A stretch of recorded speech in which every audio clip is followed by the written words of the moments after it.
느헤미야는 하나님의 일을 감당하고 있습니다. 하나님께서 시키신 하나님의 선한 뜻을 품고 마음을 다하고 사람들의 마음을 감동시키고 왕의 명을 받아서 지금 예루살렘 총독으로 와서 하나님의 일을 감당하고 있습니다. 그런데 이렇게 하나님의 선한 일에 쓰임받는 그 시간에도 오늘 본문에서 보면 여러분들이 보는 것처럼 여러 가지 시련과 고난과 어려움이 닥쳐 있는 것을 보게 됩니다. 하나님 앞에서 구역을 정하고 예루살렘 성을 막 쌓아가고 있는 가운데 지금 이런 일들이 생기는 거예요. 우리가 어떤 선한 뜻을 가지고 하나님의 귀한 사역을 감당한다고 할지라도 고난은 우리에게 다가오고 있고 시련은 다가오고 있는 현실을 여러분 보셔야 됩니다. 이스라엘 백성들이 하나님 앞에 기도하고 회개했을 때 바벨론 포로에서 하나님이 고레스라고 하는 왕을 통해서 보내주셨습니다. 그렇죠? 예루살렘으로 돌아오게 하셨어요. 그래서 지금 성전을 세우고 예루살렘 성을 세워가는 과정 중에 있는 거예요. 그 큰 하나님의 역사 속에서 하나님의 서우심의 손길을 통해서 지금 하나님의 일을 하고 있는 거예요. 역사의 주이신 하나님께서 고레스를 통해서 말씀하셨고 지금 아닥사스다 왕을 통해서 느헤미야에게 너는 유다의 총독이 돼서 유다의 그런 예루살렘 성을 증건하라, 증축하라, 재건하라 하는 명령을 받고 지금 돌아와서 그 일을 하는데도 어려움이 생긴다 이 말이에요. 여러분 욥기라고 하는 책이 있습니다. 욥기의 이야기는 바벨론 포로에서 돌아와서 사실은 시대적인 배경은 아브라함 때의 이야기로 쓰고 있지만 시대적인 배경은 그렇게 되어 있고 그것이 어쨌든 문학적인 형식이 여러 가지 그런 우리가 헤아릴 수 있는 이런 내용적으로 보면 바벨론 포로에서 돌아와서 하나님 말씀으로 예루살렘 성전을 세우고 예루살렘 성을 증건하고 그리고 믿음으로 막 살아가는데도 고난의 문제가 해결되지 않는 거예요. 가난의 문제가 해결되지 않는 거예요. 상황은 더 나빠지죠. 그렇죠? 고레스 왕의 그러한 명령에서 지금 여러분 페르시아의 지배하에 있다가 헬라가 일어나면서 어마어마한 박해가 생기는 것을 보게 돼요. 정기적으로 너무 힘이 듭니다. 그때 질문을 가지고 한 이야기가 바로 이 이야기예요. 하나님, 우리가 하나님 말씀에 의지해서 지금 회복돼서 믿음으로 살려고 애를 쓰고 하나님 말씀 붙들었는데 왜 이런 고난이 우리에게 오는 겁니까? 착한 사람에게, 선한 사람에게 고난은 왜 있는 겁니까? 묻는 거예요. 그 이야기가 욥기의 이야기죠. 여러분 고난의 의미는 여러 가지로 우리에게 다가와서 우리 교훈을 줘요. 내가 마땅히 잘못하고 죄를 지었기 때문에 그 죄에 대한 대가를 치르는 것 이게 여러분 고난일 수 있습니다. 그렇잖아요? 내가 잘못했어요. 잘못해서 지금 당하는 어려움이 있어요. 그걸 고난이라고 얘기할 수도 있어요. 시련이라고 얘기할 수도 있어요. 그러나 하나님께서는 그런 시련과 고난도 깨닫게 하시고 돌이키게 하셔서 그를 더 크게 쓰시는 그런 축복도 있습니다. 그 고난이 올 때 깨닫는 것 하나님의 큰 은혜예요. 그런데 오늘 본문에서 나오는 것처럼 전혀 내가 잘못하지 않았어요. 하나님의 선하신 일에 시임받고 있고 하나님 안에서 믿음을 지켰고 욥처럼 제사를 지내고 하나님 앞에 조금도 잘못된 일이 없고 율법을 최선을 다해서 지켰고 자녀들에게도 신앙을 철저하게 훈련시키고 그랬음에도 불구하고 당하는 고난의 문제가 있더라 이 말이에요. 그래서 오늘 이 고난의 문제를 사실은 저와 여러분이 함께 보기를 원하는 거예요. 자, 산발랏이라고 하는 사람이 오늘 본문에 나옵니다. 이 사람이 바로 그 시대에 제일 영향력 있는 사람이에요. 그렇죠? 산발랏과 도비야 이런 사람들은 바로 이 느헤미야가 예루살렘으로 돌아왔을 때 그 한 자리 어떻게 해서 같이 해가지고 뭘 해보려고 했던 사람들인데 당연하게 끊었죠. 여기에는 너희 분깃이 없다. 너희 몫이 없다. 그랬더니 사람들이 지금 시시탐탐 기회를 보고 있는 거예요. 자, 산발랏이 이제 성을 쭉 예루살렘에 그러한 성이 재건되기 시작하는 것을 보면서 화를 냅니다. 그리고 오늘 본문에서 보면 크게 분노하여 유다 사람을 비웃었다. 그렇게 1절에 쓰고 있어요. 비웃어요. 그러니까 처음에는 비웃음으로 다가오는 거예요. 비난하는 걸로 다가오는 거예요. 이렇게 지금 우리가 고난을 당하고 어려움을 당합니다 하는 이야기죠. 그러면서 하는 얘기가 이 사람들이 하는 일이 무엇인가? 2절에 보면 스스로 경고하려는가? 제사를 드리려는가? 하루의 일을 마치려는가? 막 조직적으로 움직여서 그냥. 그러니까 이 느헤미야는 예루살렘 성 전체 둘레를 각 구역을 쫙 나눠 맡겨서 그 일을 동시에 진행을 한 거예요. 그러니까 이게 한번 쭉 올라가게끔. 그러니까 한꺼번에 그 짧은 시간 안에 효과적으로 어떻게 일을 마칠 수 있는가 하는 것을 너무 잘 알았기 때문에 그것을 다 사전조사하고 지금 이 일을 진행하니까 하루 만에 마치려고 저렇게 열심히 하는가부터 시작해서 막 비웃는 겁니다. 3절에 보면 암몬 사람 도비아라고 하는 사람은 아이고 저거 쌓는 거 보니까 여우가 올라가도 무너지겠네. 여우가 올라가도 무너지겠다고 그렇게 이야기를 하는 거죠. 그러니까 이 비난을 이야기를 들을 때 하나님의 선하신 뜻을 가지고 하나님의 일을 열심히 해서 하다가도 이런 비난의 이야기를 들을 때 무너지죠. 그렇죠? 맥이 빠지는 거예요. 그래서 바로 이런 순간에 느헤미야가 한 것이 뭐냐. 여러분 4절에 보면 이렇게 하고 있어요. 말씀을 쓰고 있어요. 우리 하나님이여 들으시옵소서. 우리가 업심여김을 당하나이다. 그렇죠? 기도는 뭐예요? 있는 그대로 하나님께 말씀을 드리는 거예요. 내가 처한 처지에서 하나님 앞에 상황을 그대로 말씀드립니다. 하나님, 제가 이렇습니다. 제가 이런 어려움을 당하고 있습니다. 현실이 이렇습니다. 하나님, 그 다음에 나오는 기도의 내용이 중요하죠. 그렇죠? 하나님, 하나님을 모욕하는 건데, 하나님의 선한 일을 방해하는 건데, 하나님이 갚으시고 쭉 이야기를 하고 있죠. 저들의 죄를 도말하지 마시고, 하나님 진노해 주십시오. 하나님께 그 기도하면서 쭉 맡기는 거예요. 자, 우리가 하나님의 선한 일을 하다가 당하는 여러 가지 시련과 어려움이 있으면 보통 우리의 마음에 자존심이 상하고 그리고 인정받지 못하는 것 때문에 아유, 안 하면 그만이죠 라고 생각할 수도 있어요. 그런데 하나님께 기도하는 게 먼저 오늘 본문에서 우리에게 다가오는 거죠. 느헤미야는 이 문제를 그대로 가지고 하나님 앞에 나가서 기도했던 겁니다. 하나님 들어주십시오. 저들이 우리를 비난하고 있습니다. 저들이 우리를 업신여김을 당하고 있습니다. 이것은 곧 우리가 당하는 고난의 이야기는 하나님의 고난의 이야기예요. 그래서 5절에 보면 주 앞에서 그들의 악을 덮어두지 마옵시며 그들의 죄를 도말하옵소서. 그들이 건축하는 자 앞에서 주를 노하시게 하였음이니이다. 그렇죠? 하나님을 노하게 하는 일이에요. 그러니까 여러분 당당하십시오. 그리고 믿음 안에서 우리가 시련을 당하고 고난을 당할 때 하나님 앞에 기도해야 돼요. 어제도 뉴스를 쭉 보면서 이제 그런 생각, 교회마다 막 지금 어디 확진되었다 그러는데 사실은 교회 안에서 무슨 환자가 나왔겠습니까? 어디 가서 옮아 가지고 와서 거기서 또 번진 거겠죠. 2차, 3차 이렇게 나온 거겠죠. 근데 막 교회 사진만 계속 나오는 거야. 제가 어떻게 하겠어요? 무슨 뭐 아닙니다 말할 수는 없잖아. 왜? 그게 나왔으니까. 하나님 기도하는 수밖에 없죠. 하나님 보십시오. 지금 이렇게 세상에 염려가 되고 있습니다. 안타깝죠. 근데 이 현실을 놓고 저와 여러분들이 하나님 앞에 기도하는 것 외에는 방법이 없어요. 그리고 최선을 다하는 것.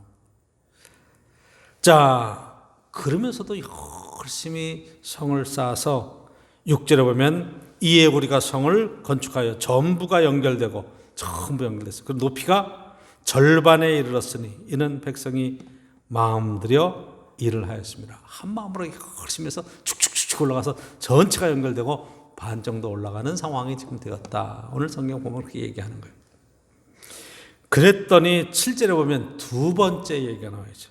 산발락과 도비앗과 이 사람들이 중심이 돼서 지금 예루살렘 성이 막 올라가는 걸 보고 심히 분노했다. 7절에 그렇게 쓰고 있고 8절에 뭐라고 얘기하는 거 아니? 다 함께 꾀하기를 예루살렘으로 가서 치자. 그것을 요란케 하자. 가서 치자 말이야. 야, 이제는 막 행패하는 쪽으로 나오는 거예요. 그러니까 이때는 우리가 어떻게 해야 되겠어요? 그래서 9절에 보면 느헤미야가 이렇게 행동을 합니다. 하나님께 기도하고 우리가 우리 하나님께 기도하며 기도하는 거예요. 그리고 그 다음에 나오는 얘기가 중요하죠. 뭐라? 그들로 말미암아 파수꾼을 두어 주야로 방배하는데 주야로 방배를 하면서 지금 쳐들어오는가 안 쳐들어오는가 쭉 보면서 그 상황을 지금 점검해 가면서, 그리고 여러분 아래로 쭉 내려가면 이렇게 하는 거예요. 여러분 13절 14절 가지고 보면 내가 성벽 뒤에 낮고 넓은 곳에 백성이 그들의 종족을 따라 칼과 창과 활을 가지고 서 있게 하고, 내가 돌아본 후에 일어나서 귀족들과 만국들과 나온 백성이 말하기를 너희는 그들을 두려워하지 말고 지극히 크시고 두려우신 주를 기억하고 너희 형제와 자녀와 아내들과 집을 위하여 싸우라. 무장을 잘 갖추고 싸울 준비를 하고 그리고 용기를 내서 싸우자.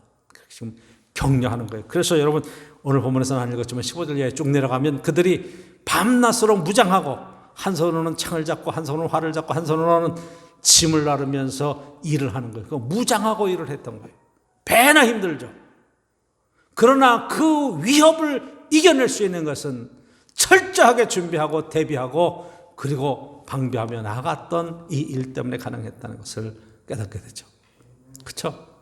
이 두 번째 방비하는 일이 참 중요하다 이 말이에요. 백성들은 힘이 빠졌어요. 10절에 보면 유다 사람들은 이르기를 흙무더기가 아직도 많거늘 짐을 나르는 자의 힘이 다 빠졌으니 우리가 성을 건축하지 못하리라. 패배하는 의식이 싹 퍼져나갔을 때 느헤미야가 아니다. 한 손에는 무기를 잡고 한 손에는 돌을 들고 흙을 나르면서 일을 하자. 가정을 지키고 나라를 지키며 최선을 다하자. 독려하면서 그 문제를 해결해 갔던 상황을 보게 된다 말이에요. 여러분 낙심할 수 있습니다. 그럴 때 같이 낙심하면 안 되는 거예요. 옆에서는 도움이 돼야 되는 거예요. 보통 우리의 신앙이 무너질 때는 하나 낙심하면 옆에서 자꾸 부직해요. 당신이 뭐라겠어. 안 되는 거야. 이제는 뭐 어쩔 수 없어. 아니 성경은 그렇게 얘기하지 않아요. 하나님 앞에 기도하고 용기를 내고 문제를 해결할 수 있는 더 적극적인 방법으로 해결해 나가는 거예요. 자, 외부적인 문제가 이렇게 해결됐습니다. 그런데 문제는 5장에 제가 이제 쭉 4장 5장을 엮어서 여러분들에게 말씀을 드리는 것은 5장에 보면 내부적인 문제가 생겨요. 5장 1절에 그때 백성들이 그들의 아내와 함께 크게 부르짖어 그들의 형제인 유다 사람들을 원망하는데 막 그러지고 서로 원망이 생기고 불평이 생기고 불만이 생겼어요. 서로가 서로에 대한. 문제는 뭐냐? 2절 3절 4절 쭉 나가는 거 보면 양식이 떨어졌다는 거예요. 그래서 어떤 사람들은 막 저당 잡혀서 지금 돈을 빌렸었는데 이자를 막 내고 그것 때문에 더 견딜 수가 없는 거예요. 경제적으로 피폐해지기 시작을 하는 거예요. 왜? 가서 성을 막 열심히 건축하는 가운데 생업을 위해서 일할 수 없는 상황이 벌어지니까 이 때를 이용해서 이 귀족들은 성 건축하는데도 함께하지 않았던 사람들이고 자기의 배를 채우고 이익을 채우고, 그러니까 형제들의 어려움 속에서 이속을 챙긴 이 사람들 귀족들이에요. 그래서 이 사람들이 고리의 이자를 확 뜯어가는 거예요. 그러니까 느헤미야가 막 화가 났어요. 그래서 지금 여러분 5장 7절에 보면 이렇게 써요. 귀족들과 민정들을 꾸짖어 그들에게 이르기를 너희가 각기 형제에게 높은 이자를 취하는도다. 대회를 열어서 그들을 야단을 칩니다. 그러니까 그들이 깨달았어요. 회개하고 이자를 받지 않겠다.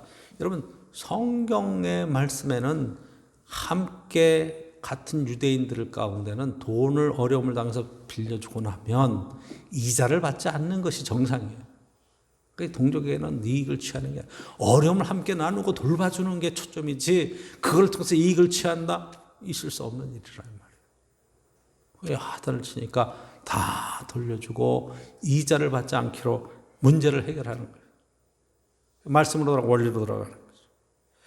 그래서 저와 여러분들이 오늘 말씀을 통해서 받을 수 있는 굉장히 귀한 교훈이 있습니다. 하나님의 선한 일, 우리가 주님 앞에 예배드리는 이 일도 우리가 최선을 다해서 애를 쓰지만 시련과 어려움이 다가오게 되어 있어요. 첫째, 그 이유가 무엇입니까? 그럼 대적하는 무리들 때문에 그래요. 하나님의 일에도 대적자가 있어요. 그렇죠? 성경 보면 대적자가 누구예요? 여러분 그 대적자가 사탄일 수도 있어요. 그렇죠? 창세기에 보면 에덴 동산의 그 아름다운 하나님의 선하신 창조 질서 속에서도 사단이 일어나서 아담과 하와를 유혹하고 하나님을 대항하게 하고 범죄하게 만드는 악한 세력이 있다 이 말이에요. 영적인 세력이 있다 이 말이에요. 그 저와 여러분들이 깨어 기도해야 될 이유가 바로 뭡니까? 욥기에도 보면 이 선한 일에 정말로 최선을 다해 하나님을 섬겼고 공경하며 조금도 흠이 없던 이 욥에게 시련이 오는 것은 천상에서 일어나는 하나님의 회의 때문에 그러잖아요. 사단이 쭉 청산을 돌아보면서 하나님이 욥을 칭찬하니까 비아냥거리잖아요. 이의를 제기하잖아요. 악한 세력이 있습니다. 여러분, 영적인 세계만 있는가? 아니, 현실 세계에도 악한 세력이 있잖아요. 지금 여러분 현실 세계 속에서도 여러분 정치하는 데에도 보면 악한 생각을 갖고 있는 사람들이 많아요. 조금만 전에 세상의 눈을 돌려보면 세상은 자기의 이익 때문에 악을 행하는 사람들이 호시탐탐 노리고 있어요. 우는 사자와 같이 삼킬 자를 찾는 그런 일들이 분명히 있습니다. 하나님의 선하신 뜻을 왜곡시켜서 하나님의 택하신 자들의 그런 삶을 비난하는 무리들도 있어요. 코로나19가 이렇게 흥황하고 막 이렇게 우리를 어렵게 할 때 교회발 어떤 사건이 생기고 나면 그 댓글 보면 참 마음이 안타까워요. 그것 때문에 시험 들거나 그렇지는 않지만 정말 이해하는 그런 것들이 배려하고 어쨌든 교회도 마찬가지예요. 우리의 그런 신앙 고백도 중요하지만 이 사회에 대한 배려와 이런 것들이 서로가 서로의 지켜야 될 법도들이 있는데 이런 것들을 제대로 하지 않으면 비난과 어쨌든 올무가 되겠죠. 그렇잖아요. 그러니까 선하게 받는 일들이 얼마나 많은지 모른다 이 말이에요. 전국의 교회가 10만이 넘는 상황인데 거기에 몇 교회가 나왔다고 그래서 전체다 그런 건 아니잖아요. 여러분 어린이집 아이들 보내는 거 참 귀하고 학교에 아이들 보내서 선생님한테 훈육받는 거 굉장히 귀한 일이죠. 당연히 해야 될 일이에요. 그런데 엉뚱하게 어린이집 교사 가운데 정말 이 수준 이하의 사람들이 어린아이에게 폭력을 행하고 가해를 하고 이상한 짓들을 하고 그래서 사회적으로 이슈가 돼요. 문제가 돼요. 여러분 가슴이 덜컥 내리잖아요. 이래가지고 우리 아이를 어떻게 보낼 수 있겠는가. 아니, 더 많은 교사들이 현장에서 수고하고 애를 쓰고 있어요. 교사들도 마찬가지. 그렇죠. 선한 사람이 얼마나 많은데. 근데 그 사람들이 놀라고 그 몇몇 사람에 의해서 완전히 평가절하된다? 있을 수 없는 일이라 이 말이에요. 그건 특수한 사례의 한 부분이지. 교사가 아이를 때로는 과다하게 폭력을 행하고 아이에게 좀 했다고 해서 우리 아이들 전체 다 학교 보내지 말자. 이런 말도 안 되는 얘기예요. 그렇잖아요. 생각해 보세요. 그러니까 사단은 이런 전략을 쓰는 거예요. 비난하고 고소하고 하나님께서 축복하시니까 그런 일들이 생기는 거지. 욥이 고난이 와도 그렇게 하나님을 섬기겠습니까? 그리고 하나님께서 허락하시죠. 한번 쳐봐라. 그래서 사단이 욥을 칩니다. 재산을 치고 여러 가지 환난을 당하고 자녀들을 치고 그러니까 욥이 하나님 앞에 통곡하고 울면서 주신 자도 여호와시요 거두가진 자도 여호와시니 여호와 이름이 찬양받으실지어다. 범죄하지 않죠. 그때 또 비난하잖아요. 뭐라고 비난해? 에이, 지 몸이 안 아프니까 저러지. 지 몸이 아파 보십시오. 원망할 겁니다. 이게 사단의 방법이에요. 저와 여러분들이 이런 마음, 이런 마음들이 우리 속에서 들어간다는 것은 정말로 우리가 영적으로 한번 다시 생각을 해봐요. 우리의 입에서 나오는 말들이 정말로 축복과 감사와 위로와 격려와 사랑의 언어들이 아니면 내 마음속에 들어있는 악한 생각들 이런 것들에 문제가 있지 않는가. 그렇죠? 함부로 해서는 안 됩니다. 그러나 우리의 언어와 우리의 신앙의 고백이 서로에게 위로가 되고 힘이 되고 능력이 되는 복된 역사가 주 안에서 꼭 함께 있기를 간절히 축복합니다. 특별히 제가 여러분에게 간구하는 게 있어요. 구하는 게 뭐냐 하면, 여러분 사실은 부부 사이가 제일 가까우면서 제일 어려운 관계예요. 그렇죠? 너무 잘 알아. 그래서 사실은 잘 알기 때문에 용기를 주고 위로하고 힘을 주는 그런 언어보다는 비난하는 얘기를 많이 하게 돼. 이 잘하는 거는 당연한 거고, 그 중에 한두 개, 두 개, 뭐 서너 개 잘못하는 것만 크게 집어서 이게 당신은 이렇게 나오면 이게 문제가 된다 말이에요. 진짜 배려는 어디냐? 약한 부분을 서로 채워주고 힘이 되어주고 어려운 시대를 함께 헤쳐나갈 수 있는 축복과 은총이 굉장히 귀한 거예요. 정말 좋은 친구는 바로 이런 거예요. 위로와 격려가 필요한 거. 아이, 목사님 그러면 뭐 잘못하는 것도 잘한다고 그래요? 아니, 잘하는 걸 얘기를 하고 그 중에 이야기를 이렇게 하란 말이에요. 이것도 좋고 저것도 참 잘하는데 이것만 좀 더 했으면 좋겠어. 그럼 부탁하는 거죠. 비난하는 게 아니라. 그러면 여러분 해결될 수 있는 많은 문제들이, 에덴 동산을 회복할 수 있는 귀한 일들이 사단이 들어와서 계속 우리의 마음과 생각을 휘저어놓아서 어려움을 당하는 걸 보게 돼요. 여러분, 시험과 이런 시련을 능히 이길 수 있어야 돼요. 그렇죠? 이 사단은 예수님도 시련을 그렇게 시험하잖아요. 사역의 초반에 와서 시험하고 십자가를 지는 길로 몰아가잖아요. 두 번째 오늘 본문 속에서 우리가 깨닫는 것은, 우리가 우리의 마음과 생각과 이런 것만이 아니라 실제로 일을 당할 때 그 일에 최선을 다해서 적극적으로 대처할 수 있는 그런 지혜를 얻는 것도 중요한 겁니다. 자, 조롱과 비난을 넘어서 구체적으로 해치려고 하는 그런 계획들로 지금 다가오는 거죠. 그렇죠? 이런 불법들, 폭력들, 박해들, 이런 것을 통해서 문제를 근본적으로 흩어놓으려고 하는 것들이 사실은 문제예요. 여러분, 언어 폭력도 폭력이고 세상에 들어가는 여러 가지 그런 상황 속에서 정말 이 다수의 힘으로 소수의 의견을 함부로 하는 것도 폭력이고, 경제적인 능력을 가지고 함부로 대하는 것도 여러분 갑질이라는 것도 폭력이고, 여러 가지 다양한 폭력들이 우리에게 있어요. 이 문제들을 어떻게 대처해 나갈 수 있는가? 제일 중요한 것은 여러분들이 그것을 대처할 수 있는 능력을 기르는 것도 굉장히 중요하죠. 느헤미야는 백성들을 잘 동원해서 그들의 마음을 추스리고 무기를 잡고 최선을 다해서 일을 할 수 있도록 그렇게 방비를 하면서 그걸 대처해 나가면서 성을 완성시키는 모습을 보게 돼요. 우리의 삶의 자리에서 우리가 할 수 있는 일이 뭐가 있겠어요? 내가 할 수 없는 것을 하자는 차원의 얘기가 아니라 오늘 내가 할 수 있는 최선의 삶을 살아내는 것, 이것이 굉장히 중요한 것이다. 신앙생활 해가면서 저와 여러분의 인생 속에 베푸시는 하나님의 넉넉한 은혜 가운데에서 저와 여러분들 이것을 해결해 갈 수 있어야 돼요. 코로나19 어렵다, 무섭다, 뭐 정말로 지금 병상이 다 차서 지금 뭐 경기도에서, 어제 보니까 경기도에서 환자가 생겼는데 저기 전라도 목포까지 가서 입원을 하더라고요. 왜? 경기도에 꽉 차가지고. 팬데믹 상태가 오고 혼란 상태가 오면 더 이상 어떻게 할 수가 없다 할 정도가 되면 안 되잖아요. 사례가 예배 가운데 참여하면서 마스크를 처음부터 끝까지 쓰고 식사하지 않고 바로 헤어지는 교회는 그런 코로나19의 양성자가 몇 번 다녀가도 전파된 사람이 하나도 없었어요.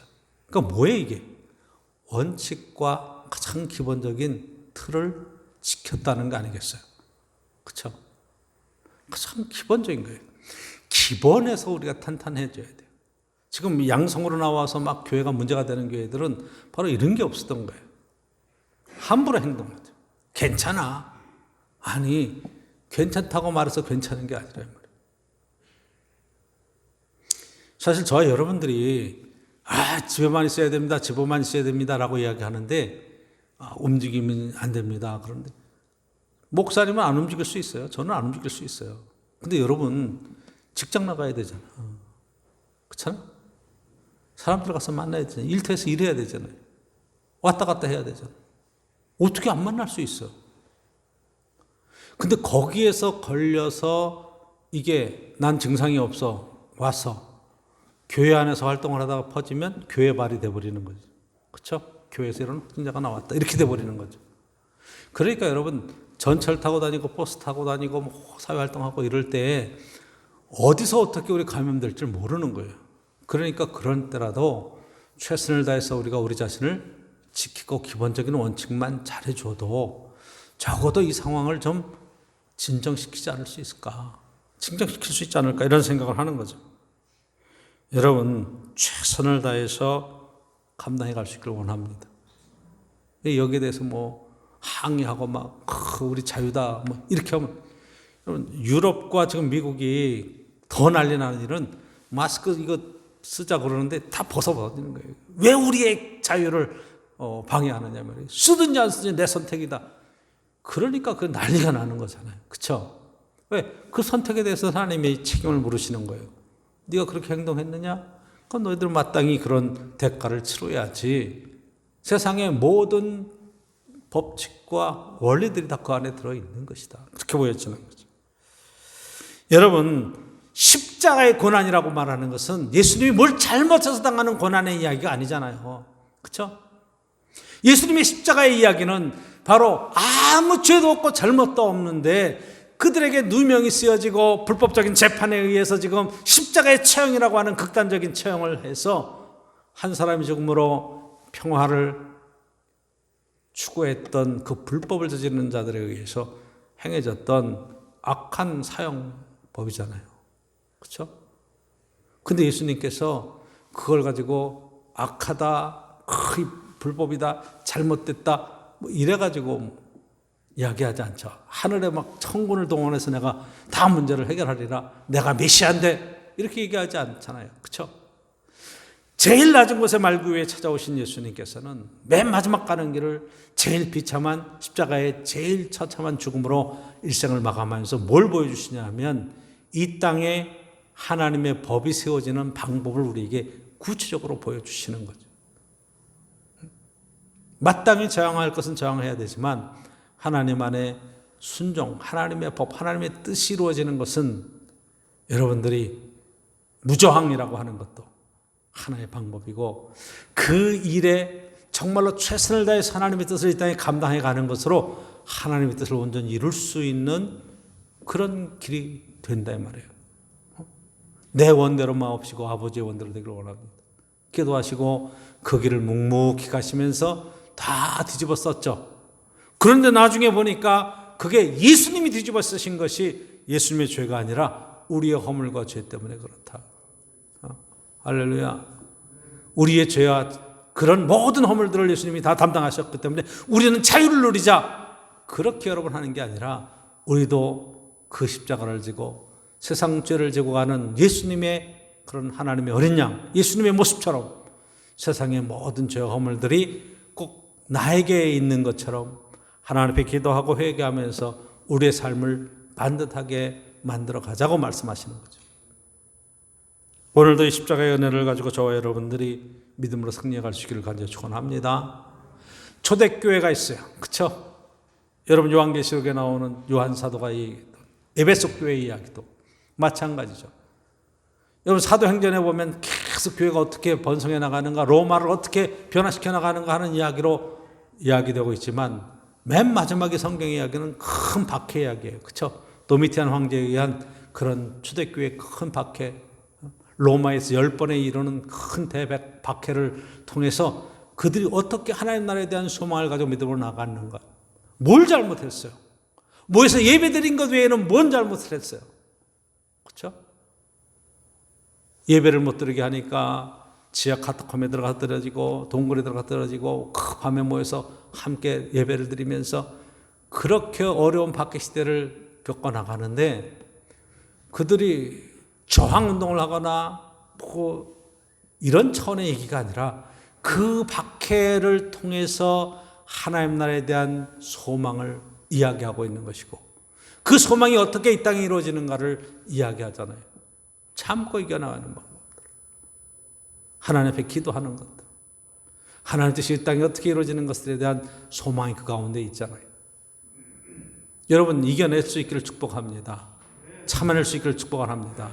때로는 우리에게 억울하고 힘든 그런 시련과 고통이 온다고 할지라도 하나님께 지혜를 구하고 하나님 안에서 믿음으로 승리해 갈 수 있기를 간절히 축원합니다.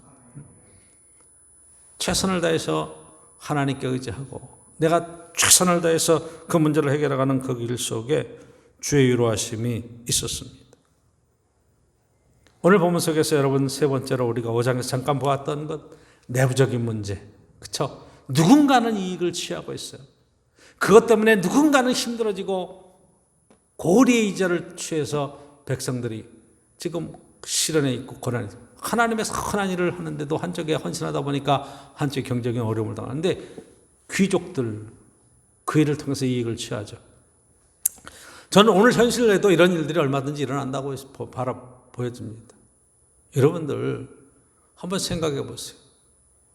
이 코로나19가 통과되면서 백성들은 다들 힘들고 어렵다 그러고 지금 정책들의 여러 가지 문제들이 많다고 이야기하고 있고, 그런데도 한쪽에서는 계속 딴 얘기 하잖아요. 그렇죠? 누군가는 이익을 취할 거예요, 여기서. 부동산이 갑자기 몇십 프로씩 배로 막 뛰고 이런 상황 속에서는 누군가는 이득을 취할 거예요. 누군가는 많은 소량과 어려움을 겪을 겁니다. 이 문제를 어떻게 해결할 수 있어요? 야단맞아야 될 사람이 누굽니까? 가난하고 힘들고 어려운 백성들이, 국민들이 야단을 맞아야 되겠어요? 무능하다고 얘기를 들어야 되겠어요? 여러분 정말로 내려놔야 돼요. 내려놔야 돼요. 이런 대통령이 동탄에 있는 어떤 그런 국민주택 가서 13평짜리 보고 방 2개짜리 보면서 좀 더 잘 고급 자재를 쓰고 이렇게 해라 얘기를 하고 또 장관한테 얘기를 들어보고 이러면서 이제 되었던 이야기, 청와대에서는 오해라 그렇게 얘기하지 않았다, 4명도 살 수 있겠네 어쨌네 그랬더니 댓글에 막 해서 국민청원까지 올라왔더라고요. 대통령 그럼 은퇴한 뒤에 6평에 살아라, 둘이니까 대통령부터 임대주택 들어가라. 정말 그런 대통령이 됐으면 멋있을 것 같아요. 그래, 우리가 먼저 임대 가자. 우리가 13평 가겠다. 문 대통령이 동탄에 13평짜리 임대주택으로 들어가서 노후를 보내고 있다. 열광적으로 박수를 받겠죠. 그렇죠? 저 남해 쪽에 지금 남쪽에다 대통령 경호실 그 짓는 것만 64억이래요. 그러니까 이게 말하고 이런 것들이 어떻게 생각하면 안 맞는 그런 부분이 있기 때문에 오늘 성경의 이야기대로 이 문제를 어떻게 해결해야 돼요? 원리와 원칙으로 돌아가는 거 예외는 없어요. 성경 말씀의 원칙으로. 제가 대통령을 비난하기 위해서 하는 얘기는 절대로 아닙니다. 그러나 하나의 지도자가 되었을 때는 지도자는 뭐 하는 사람이에요? 여러분 성경 오늘 본문의 5장의 후반부에 보면 느헤미야가 아주 결단을 합니다. 어떤 결단을 하냐면 나 총독 녹 안 받겠다 선언해버려요. 다 내놔버려요. 이 어려운 시대에 백성들이 고난을 당하고 이런 신을 당하는데 내가 어떻게 총독의 녹을 받고 나는 편안하게 살 수 있겠느냐. 난 하나도 안 받겠다. 딱 그렇게 선언하고 다 내놔버립니다. 그러니까 성경에 나오는 리더십의 이야기는 자기 희생이 있고 자기 십자가를 지고 자기의 죽음에 관한 이야기를 하는 거예요. 이런 이야기를 하는 거죠. 그게 가능해지는 거죠. 바로 이 부분이 우리가 신앙 안에서 다 한번 생각해 봐야 될 문제다 이 말이에요. 지도자들이 먼저 솔선수범해서 섬기는 자의 자리로 내려가지 않으면 백성들의 마음을 움직일 수가 없고 감동이 있을 수가 없는 거예요. 말로 위로하고 말로 하는 것, 그런 것들에 대한 얘기가 아니라 결국 말한 대로 사느냐 하는 것에 대한 문제라 말이죠. 오늘도 저와 여러분들이 신앙생활에 나갈 때 이 느헤미야가 귀족들을 꾸짖으면서 그 높은 이자를 받는 것에 대해서 뭐라 그리고 돌아오라고 이야기했을 때 바로 이 부분 속에 그들이 정말로 너의 말에 순종해 가면서 공동체를 세우는 그 일에 최선을 다한 것, 정말로 귀한 거예요. 서로가 서로에 대한 배려가 있었죠. 이해가 됩니까? 자, 느헤미야는 그들에 대한 배려가 있었고 그들은 또 그 얘기를 듣고 또 배려가 있었고 또 그리고 느헤미야조차도 자기의 녹을 받지 않겠다고 선언하면서 다 어쨌든 예루살렘 성을 지어서 회복하는 데 최선을 다했던 모습을 보면서 난국을 헤쳐가고 시련과 고난이 우리에게 왔을 때 결국 내가 내려놓는 것 외에는 방법이 없다는 것을 깨닫게 되죠. 할렐루야. 저 여러분들이 하늘 보좌를 버리시고 가장 낮은 곳으로 찾아오시는 예수 그리스도의 생애 속에 들어있는 그 은총, 하나님이 인간이 되셨다는 이 크리스마스 절기에 지금 느헤미야를 통해서 그 시대의 지도자 모든 것을 내려놓고 백성들의 고난 속에 함께 동참하 있고 함께 갑옷을 입고 잠을 자고 병기를 들고 밤새 보초를 세웠던 지도자의 모습 속에서 저와 여러분들이 이 시대를 문제를 해결해 갈 수 있는 지혜와 또한 축복을 함께 누릴 수 있기를 간절히 축원합니다. 기도하도록 하겠습니다. 아버지 하나님, 저희 삶 속에 엎으신 고난과 시련 앞에서 과연 저희들이 어떻게 해야 될까를 깊이 생각하고 하나님 정말 배려하는 마음들, 서로가 서로를 위로하는 복된 생각들, 이 생각들을 가지고 하나님 앞에 헌신하며 쓰임받는 축복과 은혜의 삶을 함께 살게 하심을 감사합니다.